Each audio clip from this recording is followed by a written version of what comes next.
दोस्तों, इजराइल और हमास की जंग की तरफ रुख करें उससे पहले कुछ देश की बड़ी खबरों के बारे में बात कर लेते हैं। आप सभी को हमने कल परसों एक बड़ी न्यूज़ पहुंचाई थी जिसमें इशरत जहां नाम की एक महिला अलीगढ़ के एक पुलिस स्टेशन के अंदर अपना पासपोर्ट वेरिफिकेशन कराने के लिए गई थी। वहां पर सब इंस्पेक्टर के हाथों गोली चल जाती है और उनके सर पर लगती है, जिसके बाद वो बहुत ज़्यादा गंभीर रूप से घायल हो जाती है। आज उनका इंतकाल हो चुका है। आज 3-4 दिन बाद वो दुनिया को अलविदा कह चुकी हैं। वो उम्रा करने के लिए अपना पासपोर्ट वेरिफिकेशन कराने गई थी। हालांकि जो जिस इंस्पेक्टर के हाथ से गोली चली है वो अभी भी फरार है। बताया जा रहा है कि उनके ऊपर 20,000 रुपये का इनाम भी घोषित कर दिया गया है। अब पता नहीं वो कब पकड़ा जाएंगे और उनको कब क्या सज़ा मिलेगी, लेकिन दुनिया से इशरत जहां जो है अलविदा कह चुकी हैं और दुनिया को छोड़कर वो जा चुकी हैं। उनकी ख्वाहिश थी कि वो उम्रा करें। खैर, यमन के हूतियों ने इजराइल के सैनिकों को बड़ी कड़े शब्दों में उसको चेतावनी दी है और उसको धमकी दी है कि अगर वो किसी भी तरह से बाब अल मंदब सागर को क्रॉस करने की कोशिश करता है, अगर वो ये सोचता है कि हम बाब अल मंदब सागर को क्रॉस करें, तो फिर उसके लिए यमन के हूती जो हैं पूरी तरह से जहन्नम के दरवाजे खोल देंगे। इस तरह की बात यमन के हूतियों की तरफ से कही गई है। साफ तौर पर रिपोर्ट आप लोग देख सकते हैं कि यमन के हूती साफ तौर पर कह रहे हैं कि बाब अल मंदब सागर के अगर वो रेखा को क्रॉस करने की कोशिश करते हैं तो फिर उनके लिए, इजराइल के लिए यमन के हूती जो हैं जहन्नम के दरवाजे खोल देंगे। क्योंकि इजराइल एक नई जो है रीति बनाने की कोशिश कर रहा है, एक नया प्लान बना रहा है कि किसी भी तरह से वो अपने लड़ाकों को, अपने सैनिकों को लाल सागर के अंदर उतार दे।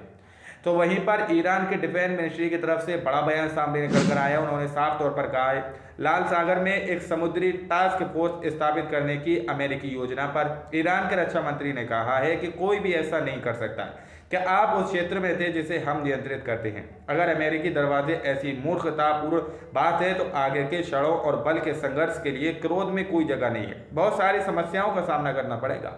इस तरह की बात ईरान के डिफेंस मिनिस्टर की तरफ से कही गई है। उन्होंने साफ तौर पर कह दिया है कि जिस लाल सागर के अंदर तुम घुसने की कोशिश कर रहे हो, जहां पर तुम जंग लड़ने की कोशिश कर रहे हो, तो आप शायद इस बात को भूल रहे हैं कि उस जगह को हम लोग अपने हिसाब से चलाते हैं, वो हमारे कब्जे में। वहां पर तुम किसी भी तरह से हमसे नहीं जीत पाओगे। जिस तरह से गाजा और फ़लस्तीन को अभी तक सभी लोग नकार रहे थे और उसको अकेला छोड़ दिया था, लेकिन वहीं पर यमन के हूती पूरी तरह से इसराइल के खिलाफ खड़े हैं और इसराइल के सैनिकों को, इसराइल के जहाज़ों को और टैंकरों को अपना निशाना बना रहे हैं। यह अल्लाह की तरफ से बड़ी मदद है फ़लस्तीनियों के लिए, फ़लस्तीन के लोगों के लिए अल्लाह की तरफ से बड़ी मदद है। अल्लाह किस तरह से कब मदद दे दे, ये बड़ी बात है, ये कोई नहीं समझ सकता। लेकिन वहीं पर इजराइल के प्रेसिडेंट की तरफ से बड़ा बयान आया है। उन्होंने साफ तौर पर कहा है कि यमन के हूती जो हैं, जो लाल सागर की रेड लाइन को पूरी तरह से क्रॉस कर चुके हैं।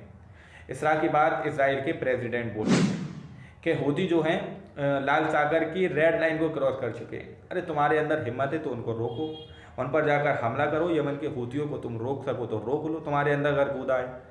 तुम बस बोल सकते हो। यमन के हूती जिस तरह से बखूबी उन पर हमला कर रहे हैं, उनको अपना निशाना बना रहे हैं, ये बहुत बड़ी बात है।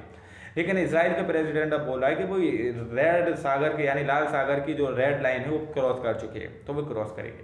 लेकिन दोस्तों, वहीं पर इजराइल के बेंजामिन नेतन्याहू की तरफ से बड़ी खबर सामने निकल के आ रही है। उसने साफ तौर पर इस बात को नकार दिया है, मना कर दिया है कि हम 2 स्टेट फार्मूले पर एग्री नहीं है। हम इस जंग को लास्ट तक लड़ेंगे, हम 2 स्टेट वहाँ पर नहीं बनाएंगे।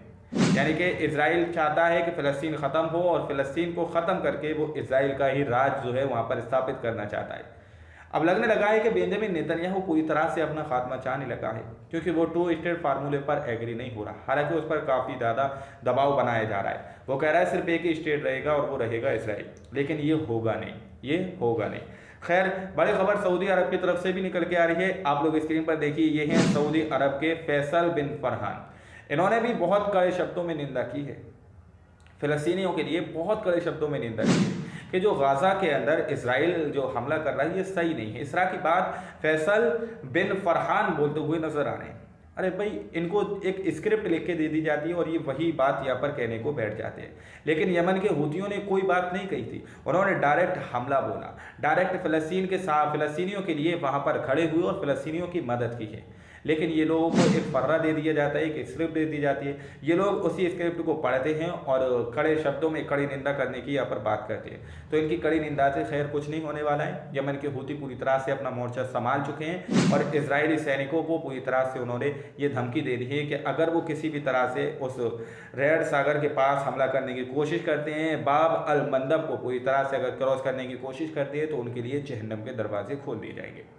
आज की रिपोर्ट में इतना ही। बाकी आप लोग क्या सोचते हैं अपनी राय कमेंट सेक्शन में हमें जरूर दीजिएगा। मिलते हैं अगली वीडियो में, जब तक के लिए अपना ख्याल रखिएगा।